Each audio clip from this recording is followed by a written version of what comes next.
ladies and gentlemen, Kuzuzangkola, hello to all of you present here. I'm truly honored to visit Bhutan, a magnificent country, and have the opportunity to deliver this address at the third convocation ceremony of the JSW School of Law. I've been to Bhutan and in Bhutan for less than 24 hours, and I already feel my heart and mind at ease. It is no wonder that Bhutan consistently ranks as one of the happiest countries in the world. I'm awestruck by the immense cultural and intellectual wealth that the nation has to offer.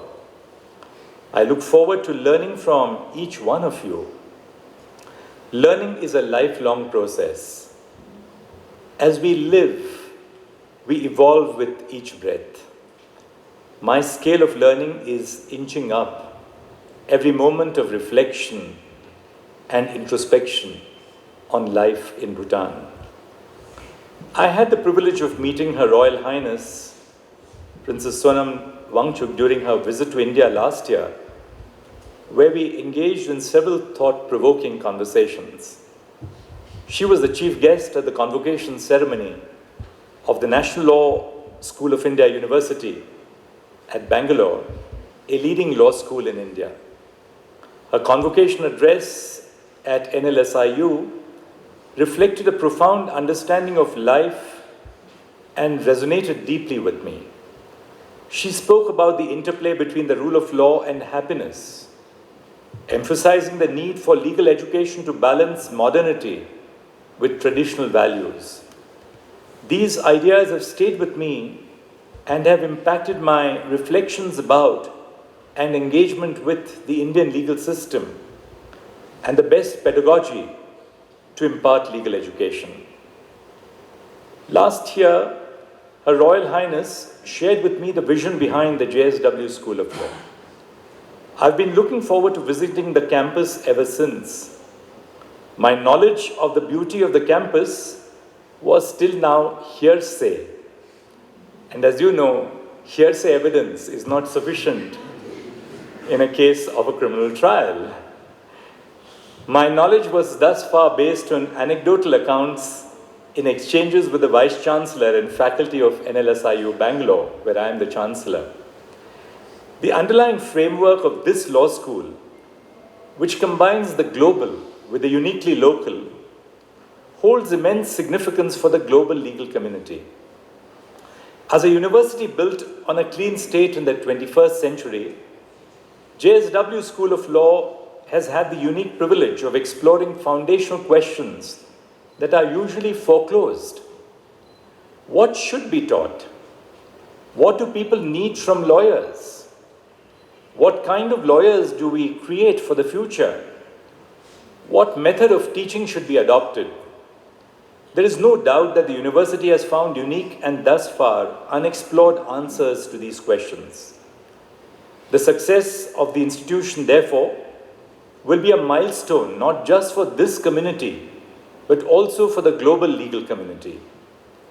I am inspired by the blend of modern, technologically advanced legal education with deep-rooted cultural and ethical values. The focus on clinical education, which not only imparts technical skills, but also inculcates ethical values and teaches students to appreciate traditional methods of dispute resolution, is a fascinating experiment in law and society. The journey of JSW School of Law in many ways symbolizes Bhutan's own journey and vision. Bhutan is at the cusp of finding the right balance between the local and the global, as the recently concluded Innovation Week signifies. Speaking about myself personally, when I first heard about the founding of the JSW School of Law, I had a tinge of nostalgia. And I said to myself, will this mean that so many of the Bhutanese students who came to law schools in India to study law will no longer come here? Because I've had so many friends from Bhutan who came to study law in India. But then I reflected on it more and I realized that there was something which we had to learn as well. So many more of our students would be able to come here. Our faculty would be able to come here. And they would, just as I am doing in the course of my visit, learn so much from the values that Bhutan has to offer to our region and to the world at large. As Chancellor and advisor for several Indian law universities, I am eager to explore how we can integrate our learnings from the JSW School of Law into our institutions in India. For several decades, Indian universities and students have benefited from the perspective of a large number of Bhutanese students who travel to India for education. I am hopeful that over the years, many Indian students too will enroll in remarkable institutions like the JSW School of Law for a legal education which leads them to a holistic pattern of life. The opening of the doors of the law school to international students in August 2025, with the launch of the LLM program in climate change and environmental law, is an exciting prospect. What better place to study climate change and environmental law than a carbon-negative country which has lived and breathed the values of sustainability and environmentalism since its inception? India, facing an unprecedented climate crisis, urgently needs environmentally conscious lawyers trained in climate change law. Countries such as Bhutan and India often find themselves at crossroads with diverse influences, particularly from the West. However, nations located in unique historical, social, and cultural contexts such as ours must constantly challenge the assumption that these values and principles are universal or always contain the correct answer. The conventional Western definition of human rights, which tends to prioritize the individual over the community, while well-intentioned, fails to account for the diverse perspectives and cultural nuances that shape our understanding of justice. For instance, both India and Bhutan are home to communities which rely on traditional community-based dispute resolution and governance mechanisms. Such mechanisms must not be shunned as traditional and archaic. Instead, they must be supplemented by modern constitutional ideas. In India, our constitution has provisions which deal with village panchayats and gram sabhas, thereby institutionalizing such processes and imbuing them with modern political thought and procedure. As lawyers and citizens, we have a vital role in facilitating a stable and peaceful society which merges the traditional with the modern, a society which prides its traditions and culture while promoting the cause of peace and good governance. There is often a misconceived perception that the traditional values of our communities are antithetical to modern democratic ideas such as liberty, equality, and dissent. But a dispassionate look at the history of our communities in Asia may yield a different answer.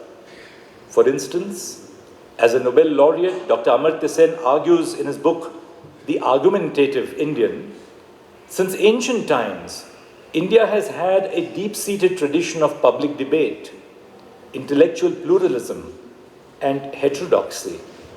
It is this tradition, rather than imported modern values, which explains the central role of public debate in India's democracy and politics. Similarly, the Constitution of Bhutan emphasizes the concept of environmental stewardship.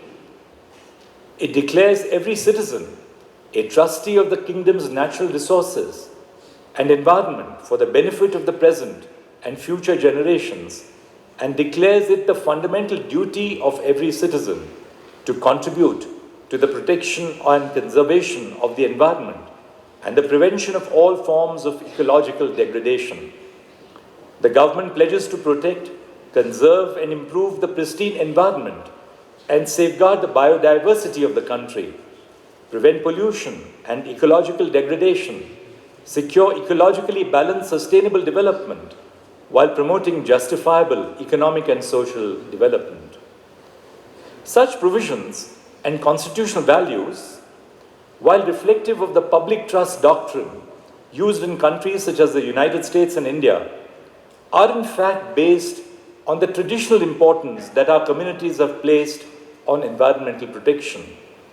As human beings, our articles of faith are grounded in sustainable environmentalism.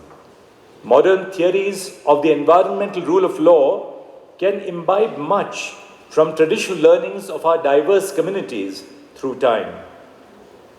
As we engage with the forces of cultural assimilation and globalization, it is essential that we prioritize the preservation of our distinct cultural identities. This requires a thoughtful and selective approach to adopting global norms, ensuring that they complement and enhance our existing values rather than supplanting or displacing them. By doing so, we can foster a cultural landscape which seamlessly blends tradition and modernity, allowing us to forge our own path towards progress and development. To the young graduates being convocated today, your legal education aims to achieve two interconnected goals: providing sophisticated legal training and cultivating ethical lawyers who harness the law as a tool of social change. Traditionally, the law has been associated as synonymous with disputes and litigation. As the saying goes, the more the number of lawyers, the more the disputes and the more the litigation. But this narrow view may perhaps require to be nuanced. In reality, the law possesses immense potential as a vehicle for transformative societal change. And what better place to understand that today than the profile of the graduating class? 15 out of 20 of the graduating class are women. 7 out of 14 of the postgraduate students are women. That exemplifies to you today the tremendous potential in each one of you to bring about societal change, to preserve the sense of tradition and selectively absorb the principles of modernity. Think of the iconic struggles for justice, the fight against apartheid in South Africa, the civil rights movement in the US, or the ongoing quest for gender equality in our own region. These movements were fueled by passionate individuals who refused to accept the status quo. In our youth, we often burn with a fierce desire to right the wrongs of the world. We feel the weight of injustice, the sting of inequality, and the cry for freedom. But all too often, our zeal is tempered by inexperience, uncertainty, and a lack of opportunity. As young professionals, your education in law, politics, and economics has now equipped you with the vocabulary and skills necessary for effective advocacy. The time has come to combine the passion and idealism of your youth with the sophistication and expertise of your training. You will have multifold opportunities. Some of you would become lawyers. Some of you would join government. Some of you would become social activists. Some of you may become poets and painters and chefs. Such is the diversity that the law provides for you. So what I would suggest is accept what comes in your path with a sense of an open mind. Be willing to experiment and never fault yourself by asking you or yourself, have I made the wrong decision? No decision will ever be wrong, and you'll realize that at every fork in your path, the experiences of life have made you a better individual. Never be daunted by some failures. As you stumble, so you evolve to a higher plane. As you embark on your professional journeys, remember the inner child who dreamed of transforming the world. This idealism remains a guiding principle, a mandate for recipients of this exceptional education. Upon graduation, your paths will diverge.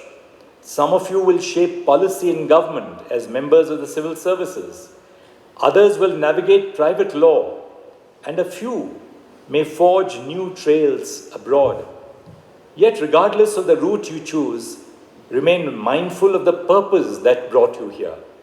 You are blessed to have received this education, and that's a blessing which you must never forget through your lives.